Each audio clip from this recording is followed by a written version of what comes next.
हरे कृष्ण। आश्विन महीने के शुक्ल पक्ष में आने वाली एकादशी का नाम है पापांकुशा एकादशी और जो अपने नामों के अनुरूप ही श्रद्धालु भक्तों के सभी पापों पर अंकुश लगाती है। इस दिन भगवान श्री विष्णु के पद्मनाभ अवतार की पूजा की जाती है। पाप रूप हाथी को व्रत के पुण्य रूपी अंकुश से बेधने के कारण ही इसका नाम पापांकुशा एकादशी हुआ और विजयदशमी के बाद भगवान श्री राम और भरत का मिलन भी इसी पवित्र एकादशी को हुआ था, इसलिए इस तिथि का महत्व और भी अधिक है। यदि हमारे हृदय में अपने पापों के प्रति सच्चा अपराध बोध है, यदि भीतर कहीं ये भावना है कि अनजाने या जानबूझकर हमने ऐसे कर्म किए हैं जिनका बोझ हमें जीवन भर सताता रहा है, तो सबसे पहले हमें भगवान के चरणों में सच्चे मन से प्रार्थना करनी चाहिए कि हे प्रभु, हमें हमारे पापों से मुक्त कर दीजिए, हमारी आत्मा को शुद्ध कर दीजिए।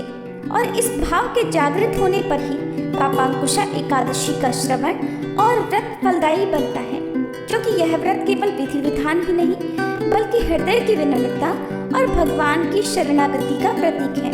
तो आइए प्रिय श्रोताओं, आज एकादशी की कथा से पहले हम एक ऐसे भक्ति प्रसंग को सुनते हैं जिसमें एक साधारण मनुष्य जो पापों से भरा हुआ था, जिसका जीवन अंधकार और अपराध से घिरा हुआ था, फिर भी जब उसने सच्चे मन से भगवान की शरण ली तो भगवान ने उसे अपने चरणों में स्थान दिया और उसके समस्त पापों का नाश कर दिया।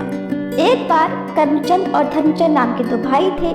धर्मचंद भगवत भक्त थे और कर्मचंद विषय पुरुष था, शराब आदि का सेवन किया करता था। बड़े भाई धर्मचंद संतों से निवेदन करके उनको घर लाते, उनकी आरती करते और प्रसाद खिलाते। ये सब देखकर कर्मचंद संतों को गाली दिया करता, क्योंकि वो दुष्ट स्वभाव का था।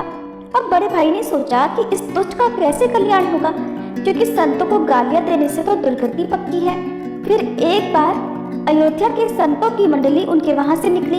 धर्मचंद जी ने सुना तो सम्मान सहित उनको अपने यहाँ बुलाया, फिर उनकी आरती उतारी और प्रसाद ग्रहण कराया। इतने में ही शराब पीकर कर्मचंद वहां आया और उन सबको गालियां देने लगा। उसका कमरा ऊपर था, वो सबको गालियां देते हुए अपने कमरे में चला गया। संतों ने धर्मचंद जी से कहा कि आप तो हमें आदर पूर्वक लाए थे, लेकिन ये कौन है? धर्मचंद जी ने कहा, महाराज जी क्षमा करें, ये मेरा छोटा भाई है। गलत संगति के कारण इसकी ऐसी दुर्दशा हो गई है। उन्होंने पूछा, महाराज क्या इसका कल्याण हो सकता है? संतों ने कहा, क्यों नहीं, पक्का हो जाएगा, आप चिंता मत करो। उनमें से एक संत हष्ट पुष्ट थे। अब वो ऊपर कर्मचंद के कमरे में गए। बाहर से दरवाजा खटखटाया तो कर्मचंद ने दरवाजा खोला। संत भगवान समझ गए कि यहाँ विनय से बात नहीं चलेगी, तो उन्होंने पहले तो कर्मचंद को नीचे गिराया और फिर उसकी छाती पर चढ़कर बैठ गए। फिर संत ने कहा, राम बोल। कर्मचंद ने कहा, नहीं बोलूंगा। संत ने कहा, अगर राम नहीं बोला तो मैं तुम्हारा गला दबा दूंगा, यहाँ कोई तुम्हें बचाने वाला नहीं है, बोल राम। काफी देर विचार करने के बाद कर्मचंद ने सोचा कि अब बचने का कोई और उपाय है नहीं, तो बचने के लिए उसने कहा, राम राम। सुनते ही संत महाराज जी उसके ऊपर से हट गए और बोले, बेटा इस नाम की कीमत कभी मत लेना, इसे बेचना मत। और कुछ दिन बाद सारे कर्मों का फल कर्मचंद को मिला। जो कुछ भी आज तक उसने किया उस कर्म के कारण उसे जानलेवा रोग हुआ और उसकी मृत्यु हो गई। अब कर्मचंद यमराज जी के दरबार में पहुंचा। यमराज जी ने जब उसका लेखा जोखा देखा तो उसके खाते में तो केवल पाप ही पाप लिखे थे। बस 2 बार उसने किसी संत की कृपा से राम बोला था। यमराज जी ने कहा कि ये राम नाम जपना ही एकमात्र पुण्य है तुम्हारा, क्या लोगे इस राम नाम के बदले में? कर्मचंद को संत महाराज की संगति के कारण उनकी बात याद रही, जिन्होंने कहा था कि बेटा इस राम नाम के फल को बेचना नहीं। तो कर्मचंद ने पूछा कि पहले तो हमें कीमत बताइए इस 2 बार राम नाम जपने की। अब यमराज जी फंस गए। सोचने लगे कि भगवान के नाम की कीमत लगाने से तो बड़ा भारी अपराध बन जाएगा। तो उन्होंने थोड़ी देर विचार किया, फिर सोचने लगे कि क्यों न देवराज इंद्र से सलाह ली जाए। अब यमराज जी ने देवराज इंद्र को बुलाया और उन्हें सारा हाल सुनाया। तब देवराज इंद्र ने कहा कि इसका निर्णय तो मैं भी नहीं कर सकता, इसका निर्णय तो केवल ब्रह्मा जी ही कर सकते हैं। कर्मचंद बहुत चतुर था, उसको भी अब नाम की महिमा समझ आने लगी। तो उसने कहा, ये भयंकर रूप वाले यमदूत मेरे सामने से हटा दिए जाएं और जहाँ भी तुम्हें मुझे ले जाना हो मैं पैदल नहीं चलूंगा, मेरे लिए पालकी बुलाई जाए। देवराज इंद्र और यमराज जी ने कर्मचंद को पालकी में बिठाया और ब्रह्मलोक ले गए। सारा वृतांत जानकर ब्रह्मा जी ने पूछा, क्या पुण्य है इस जीवात्मा का कि आप दोनों स्वयं से पालकी में बिठा कर लाए हैं? तब यमराज जी ने कहा कि ये तो महान पापी है, पर इसने 2 बार राम राम बोला है और अब बोल रहा है कि उसकी कीमत बताओ। ब्रह्मा जी भी सर खुजलाने लगे, क्योंकि राम नाम की कीमत तो वो भी भला कैसे बता दे। तब ब्रह्मा जी ने कहा, राम नाम की महिमा को भगवान शिव जानते हैं। हम सब कैलाश चलते हैं और शिव जी से ही नाम की महिमा सुनते हैं। अब वो पापी जीवात्मा ब्रह्मलोक में सुख प्राप्त करके बहुत ही प्रसन्न था। अब सभी लोग भगवान महादेव जी के धाम कैलाश पर्वत पर पहुंचे। भगवान शंकर के दर्शन करते ही जीवात्मा को तो परम आनंद महसूस हुआ और उसके सारे पाप नष्ट हो गए। अब भगवान शिव ने पूछा कि आप सबका कैसे आगमन हुआ? तब यमराज जी ने कहा कि प्रभु, इस जीवात्मा ने 2 बार राम राम जपा है और अब उसकी कीमत पूछ रहा है। हम आपसे राम नाम की कीमत पूछने आए हैं। शिव जी ने कहा, रा कहकर मैं हलाहल विष को पी गया और म कहकर उसको अपने कंठ में रोक लिया। मैं भी दिन रात राम नाम ही जपता हूँ और इसी राम नाम से काशी में मरे हुए जीवों को मोक्ष प्रदान करता हूँ, पर राम नाम की कीमत बताने की तो मेरी सामर्थ्य भी नहीं है। उन्होंने बोला, सीधे साकेत धाम चला जाए और सीधे श्री राम जी से ही इसके विषय में पूछा जाए। अब तो जीवात्मा को बड़ा आनंद हुआ। सभी लोग जीवात्मा को दूल्हे की तरह पालकी में बिठाकर साकेत धाम पहुंचे। तब भगवान श्री राम जी ने पूछा, कैसे आगमन हुआ? यमराज जी ने बताया कि प्रभु, ये जीवात्मा बड़ा पापी है, लेकिन इसने आपके एक प्रेमी महात्मा के कहने पर 2 बार राम राम जपा है और अब ये उसकी कीमत पूछ रहा है। तब भगवान श्री राम ने कहा, इसको मेरी गोद में बिठाओ। भगवान श्री राम ने उस जीवात्मा को अपनी गोद में बिठाया और उसको दुलार करते हुए कहा कि कीमत तो मैं भी नहीं बता सकता, पर महिमा आप स्वयं देख लो। ये पापी होते हुए भी मेरी गोद में बैठा है।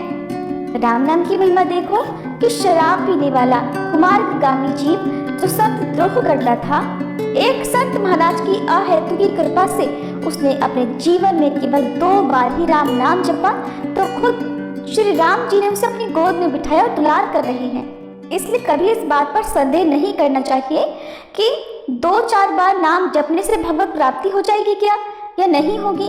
एक ही नाम काफी है भगवत प्राप्ति कराने के लिए। अगर नाम जप के साथ कोई अपराध न बने तो प्रभु के नाम में रस आ जाएगा। उसका स्वाद लेकर आप प्रभु को अपने अधीन कर सकते हैं। नाम जप से आपको प्रभु की लीलाओं में प्रवेश करने और उनके श्री अंग की सेवा करने का सौभाग्य भी प्राप्त हो सकता है। एक बार अढ़ैया नाम के बहुत ही भोले भाले नवयुवक थे। अढ़ाई कहते हैं 2.5 किलो को, और उनका नाम अढ़ैया इसलिए पड़ा क्योंकि उनका आहार यानी भोजन कम से कम 2.5 किलो का होता था।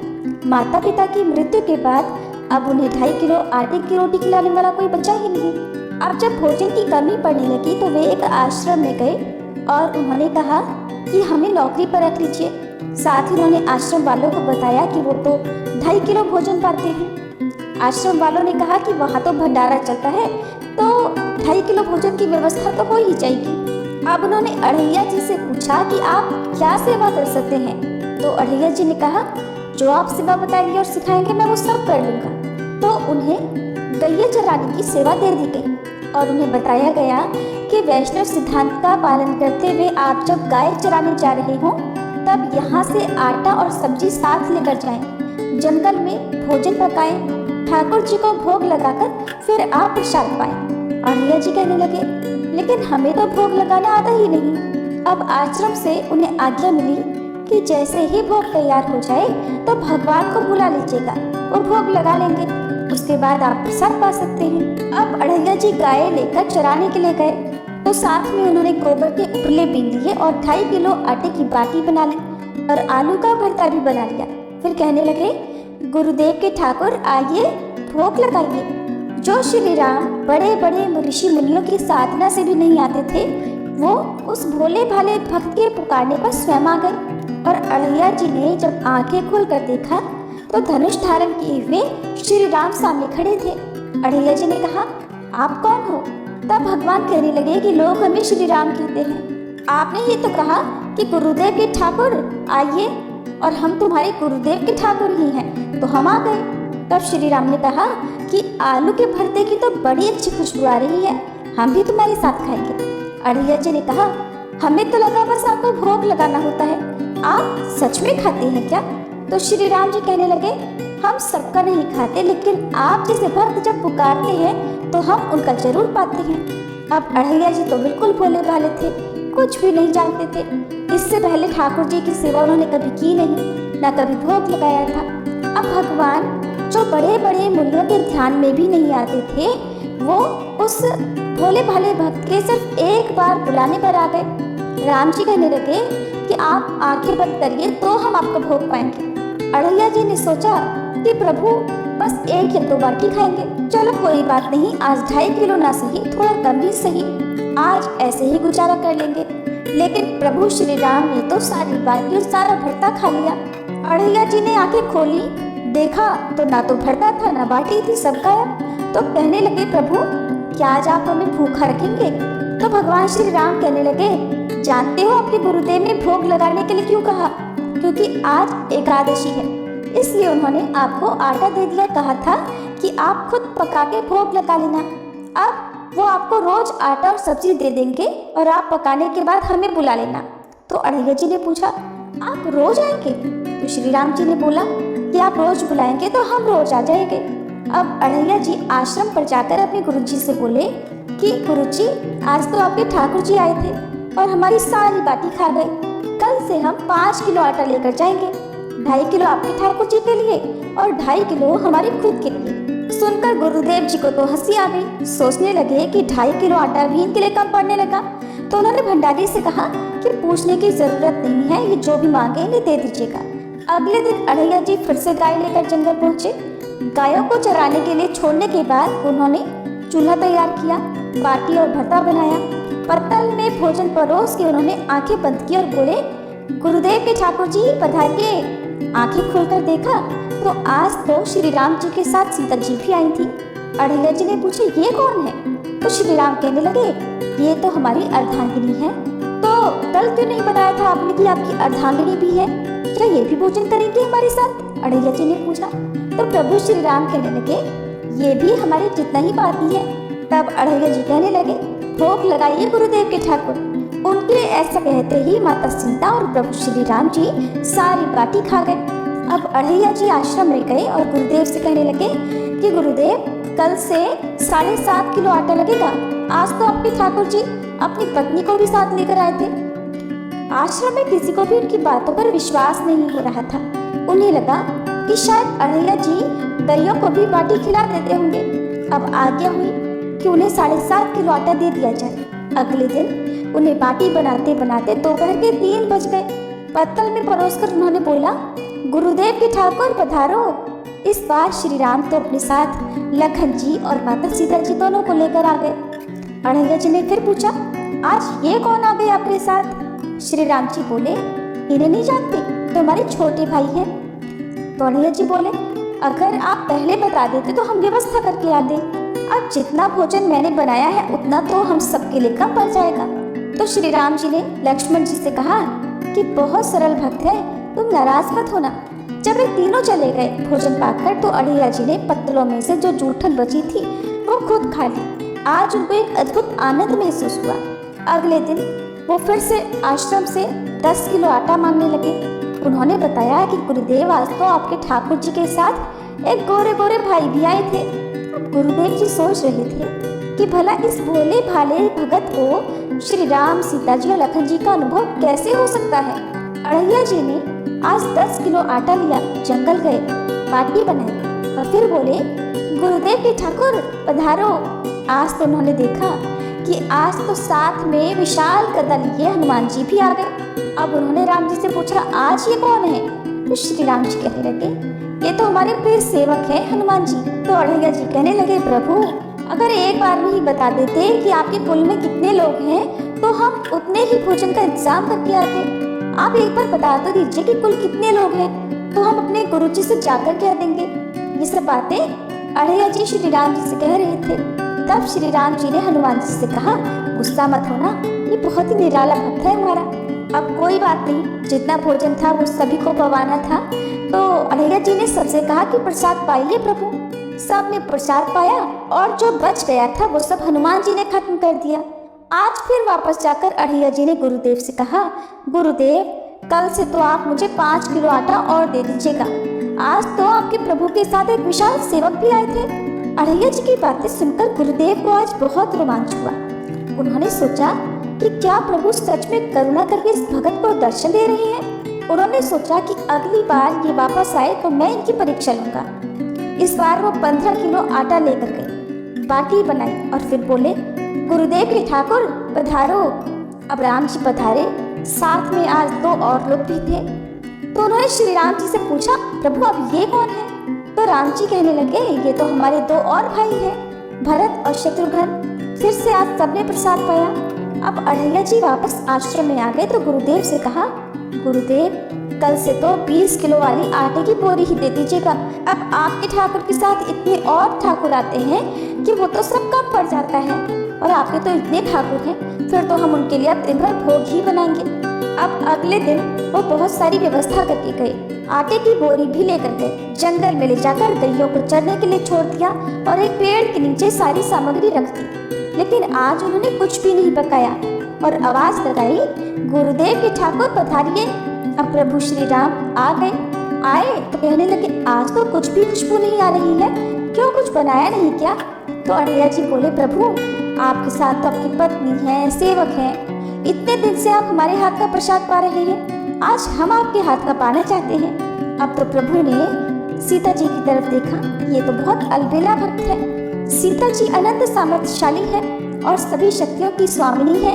अढ़ैया जी ने प्रभु से कहा, प्रभु हमने न लकड़ी और न ही उपला इकट्ठा की है, आपके ये जो सेवक है इनसे कहिए ये भी तो कुछ करें। तो श्री राम जी ने हनुमान जी से उपला और लकड़ियां इकट्ठा करने को कहा, लक्ष्मण जी को चूल्हा जलाने को कहा और मैया सीता जी भोजन पका रही थी। तब उन्होंने प्रभु से कहा कि आप भोजन बनाइए, तब तक हम गायों को इकट्ठा करके आते हैं।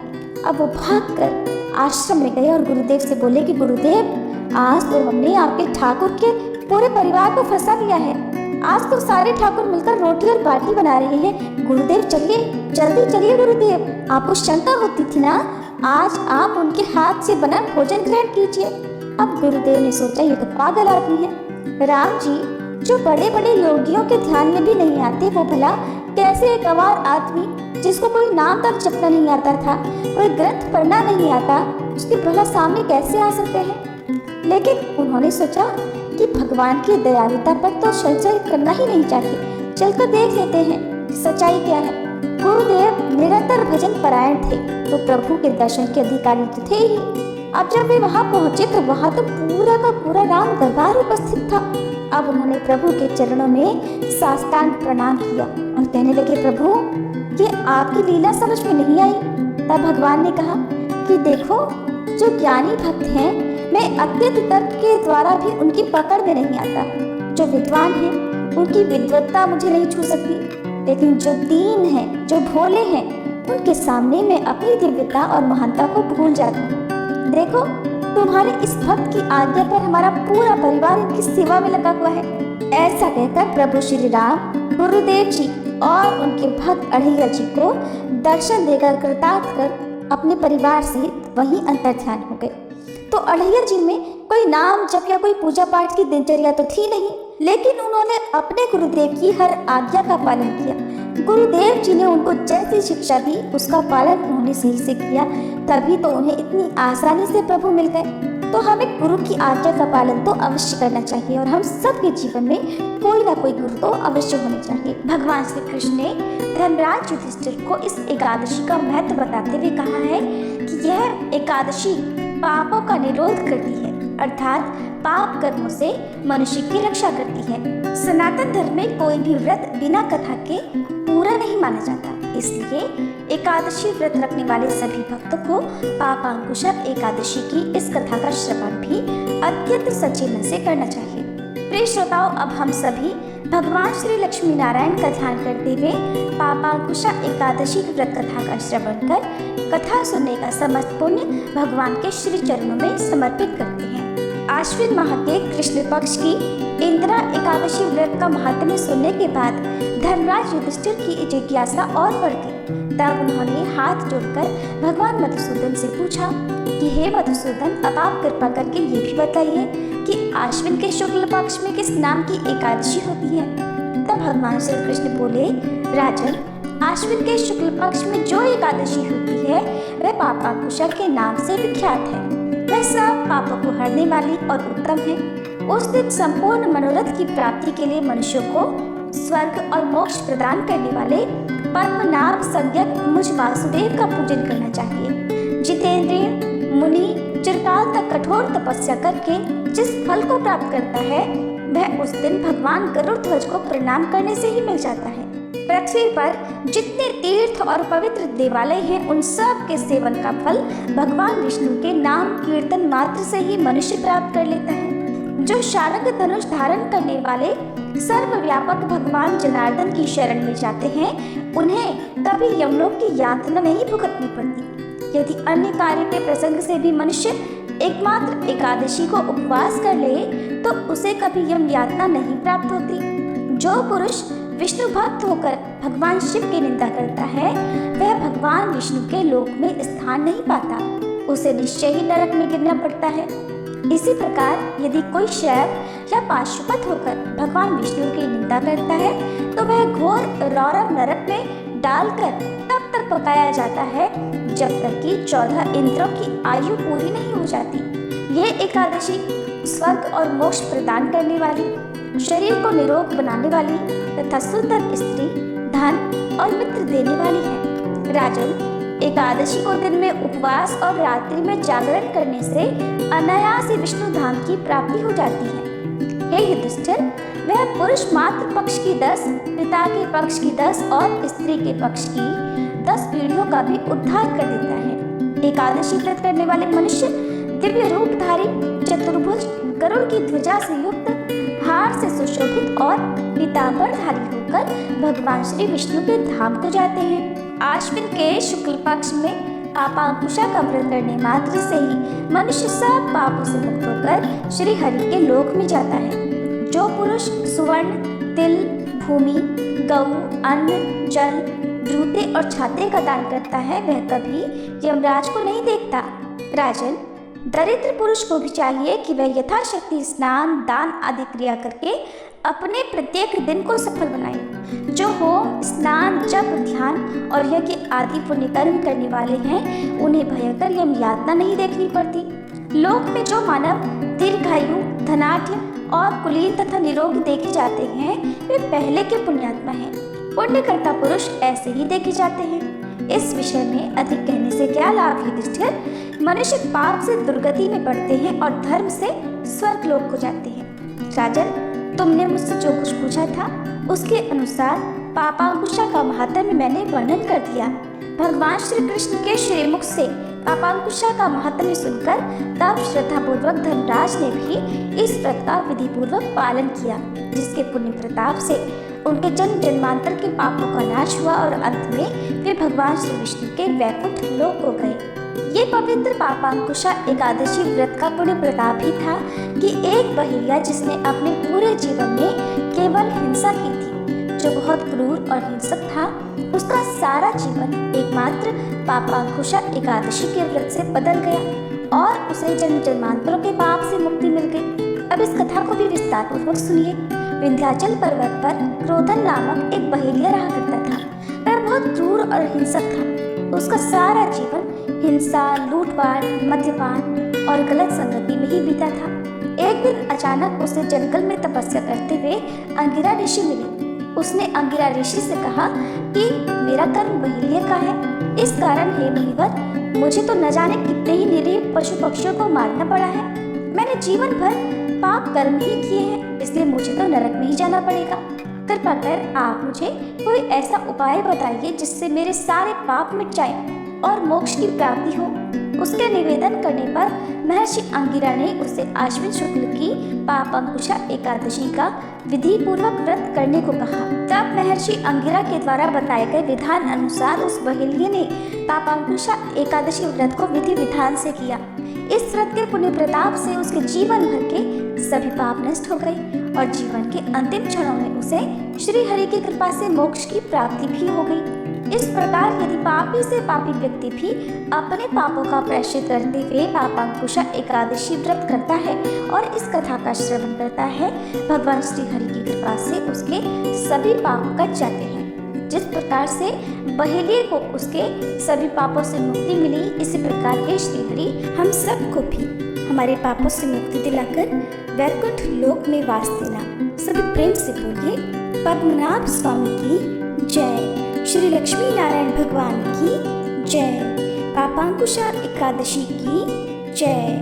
प्रिय श्रोताओ, आप सुनिए तुलसी माता की कथा। उसके बाद हम सभी पाप नाशक स्तोत्र का अनुवाद और आरती सुनेंगे।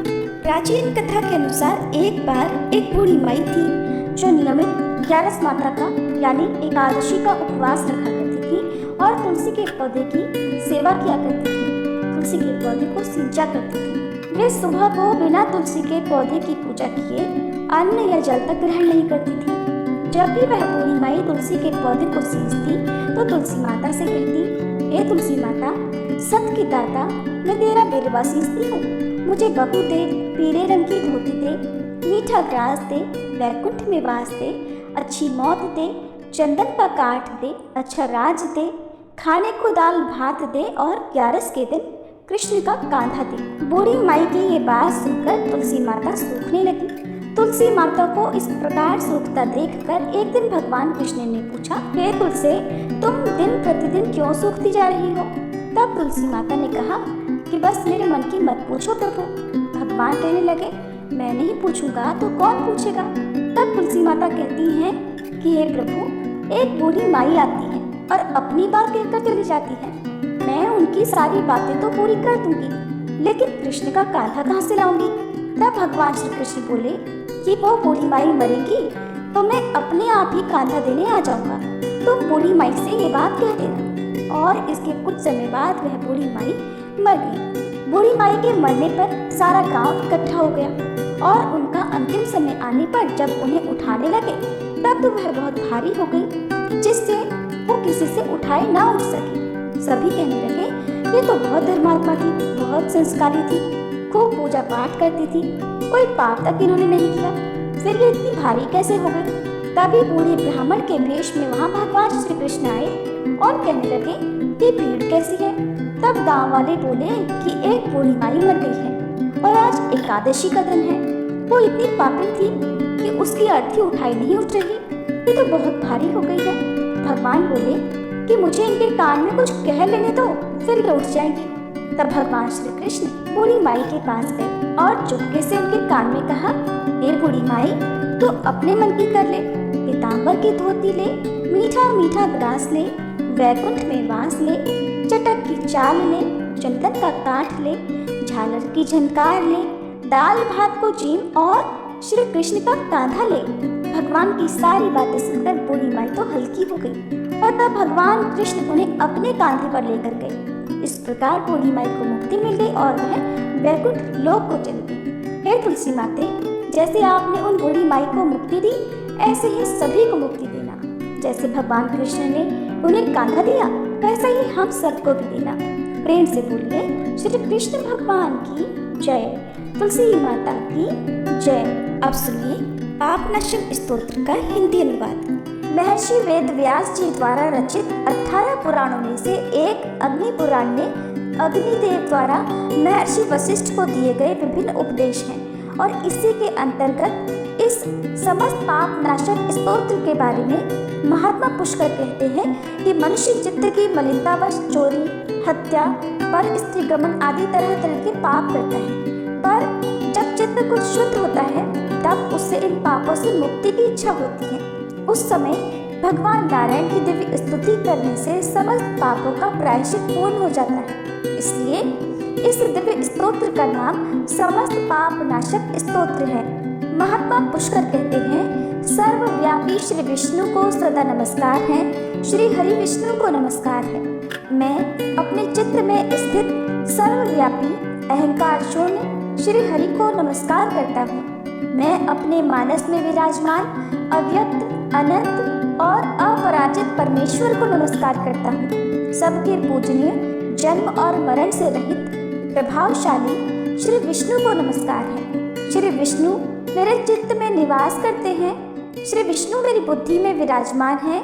श्री विष्णु मेरे अहंकार में प्रतिष्ठित हैं और श्री विष्णु मुझ में भी स्थित हैं। वे श्री विष्णु ही चराचर प्राणियों के कर्मों के रूप में स्थित हैं। उनके चिंतन से मेरे पाप का विनाश हो। जो ध्यान करने पर पापों का हरण करते हैं और भावना करने से स्वप्न में दर्शन देते हैं। इंद्र के अनुज शरणागतों का दुख दूर करने वाले उन पापहारी श्री विष्णु को मैं नमस्कार करता हूँ। मैं इस निराधार जगत में अज्ञानांधकार में डूबते हुए को हाथ का सहारा देने वाले परात्पर स्वरूप श्री विष्णु के सम्मुख प्रणत होता हूँ। सर्वेश्वर प्रभु, कमल नयन परमात्मा ऋषिकेश, आपको नमस्कार है। इंद्रियों के स्वामी श्री विष्णु, आपको नमस्कार है। हे नरसिंह, अनंत स्वरूप गोविंद, समस्त भूत प्राणियों की सृष्टि करने वाले केशव, मेरे द्वारा जो दुर्वचन कहा गया हो अथवा पाप पूर्ण चिंतन किया गया हो, मेरे उस पाप का प्रशमन कीजिए, आपको नमस्कार है। केशव, अपने मन के वश में होकर मैंने जो न करने योग्य अत्यंत उग्र पाप पूर्ण चिंतन किया है, उसे शांत कीजिए। परमार्थ परायण ब्राह्मण प्रिय गोविंद, अपनी मर्यादा से कभी च्युत न होने वाले जगन्नाथ, जगत का भरण पोषण करने वाले देवेश्वर, मेरे पाप का विनाश कीजिए। मैंने मध्याह्न, अपराह्न, सायंकाल एवं रात्रि के समय जानते हुए अथवा अनजाने शरीर, मन एवं वाणी के द्वारा जो पाप किया हो, पुंडरीकाक्ष, ऋषिकेश, माधव, आपके इन 3 नामों के उच्चारण से मेरे वे सब पाप क्षीण हो जाएं। हे कमल नयन लक्ष्मीपते, इंद्रियों के स्वामी माधव, आज आप मेरे शरीर एवं वाणी के द्वारा किए हुए पापों का हनन कीजिए। आज मैंने खाते, सोते, खड़े, चलते अथवा जागते हुए मन, वाणी और शरीर से जो भी नीच एवं नरक की प्राप्ति कराने वाला सूक्ष्म अथवा स्थूल पाप किया हो, भगवान वासुदेव के नामोच्चारण से वे सब विनष्ट हो जाएं। जो परब्रह्म, परम धाम और परम पवित्र हैं, उन श्री विष्णु के संकीर्तन से मेरे सब पाप लुप्त हो जाएं। जिसको प्राप्त होकर ज्ञानी जन पुनः लौट कर नहीं आते, जो गंध, स्पर्श आदि तन मात्राओं से रहित है, श्री विष्णु का वह परम पद मेरे पापों का शमन करे। जो मनुष्य पापों का विनाश करने वाले इस स्तोत्र का पठन अथवा श्रवण करता है, वह शरीर, मन और वाणी जनित समस्त पापों से छूट जाता है एवं समस्त पाप ग्रहों से मुक्त होकर श्री विष्णु के परम पद को प्राप्त होता है।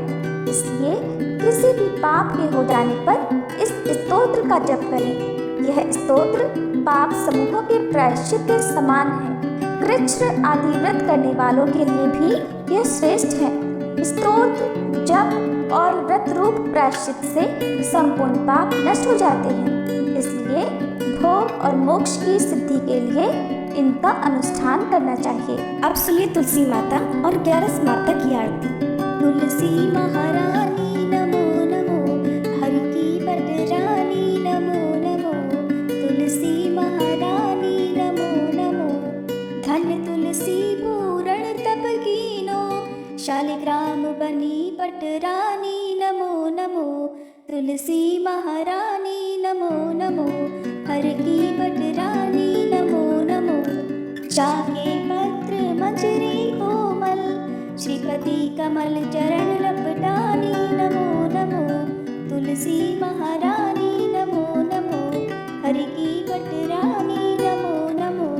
कौन महीने बोई रानी तुलसा, कौन महीने हुई हरियाली नमो नमो, तुलसी महारानी नमो नमो, हरि की बटरानी नमो नमो। कौन महीने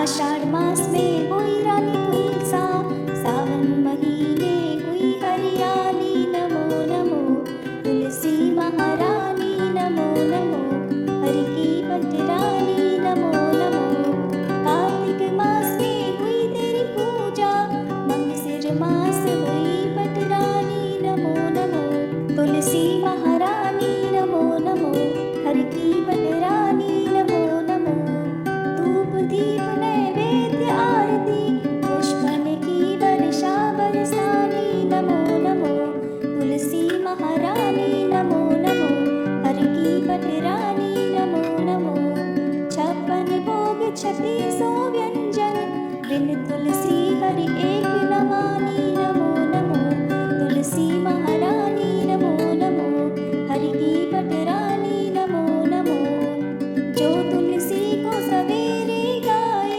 श्री कृष्ण के दर्शन पाए। नमो नमो तुलसी महारानी, नमो नमो हरि की पटरानी। नमो नमो जो तुलसी को दोपहर गाए, खीर खांड का भोग लगाए। नमो नमो तुलसी महारानी, नमो नमो हरि की पटरानी। नमो नमो जो तुलसी को सांझ को गाए, श्री कृष्ण की आरती उतारे। नमो नमो तुलसी महारानी, नमो नमो हरि की पटरानी। नमो नमो जो तुलसी को रात को गाए, श्री कृष्ण के चरण दबाए। नमो नमो तुलसी महारानी, नमो नमो हरि की पटरानी। नमो नमो सब सखी मैया तेरु यश गावे, भक्ति दान दीजे महारानी। नमो नमो तुलसी महारानी, नमो नमो हरि की पटरानी। नमो नमो तुलसी महारानी, नमो नमो हरि की पटरानी। नमो नमो ओम जय एकादशी माता, मैया जय एकादशी माता। विष्णु पूजा व्रत को धारण कर, शक्ति मुक्ति पाता। ओम जय एकादशी माता, तेरे नाम गिनाऊं देवी, भक्ति प्रदान करनी। गण गौरव की देनी, माता शास्त्रों में वरनी। ओम जय एकादशी माता, मार्गशीर्ष के कृष्ण पक्ष की उत्पन्ना, विश्वतारिणी जननी। शुक्ल पक्ष में हुई मोक्षदा, मुक्तिदाता बन आई। जय एकादशी माता, पौष के कृष्ण पक्ष की सफला नामक है। शुक्ल पक्ष में होए पुत्रदा, आनंद अधिक रहे। ओम जय एकादशी माता, नाम षटतिला माघ मास में कृष्ण पक्ष आवे। शुक्ल पक्ष में जया कहावे, विजय सदा पावे।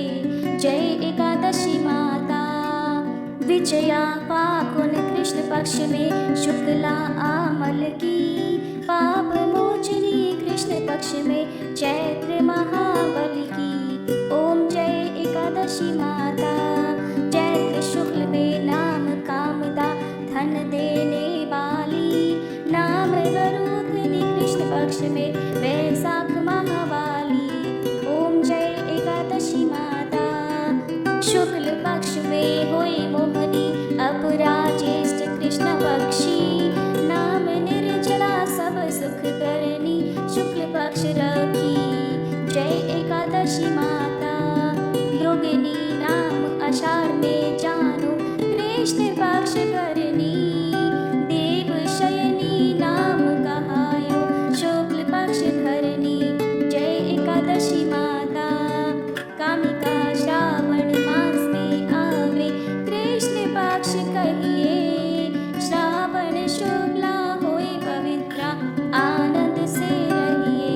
जय एकादशी माता, अजा भाद्रपद कृष्ण पक्ष की परिवर्तनी शुक्ला। इंद्रा आश्विन कृष्ण पक्ष में वृत से भव सागर निकला। जय एकादशी माता, पापांकुश है शुक्ल पक्ष में आप हरण हारी। रमा कार्तिक में आवे सुखदायक भारी।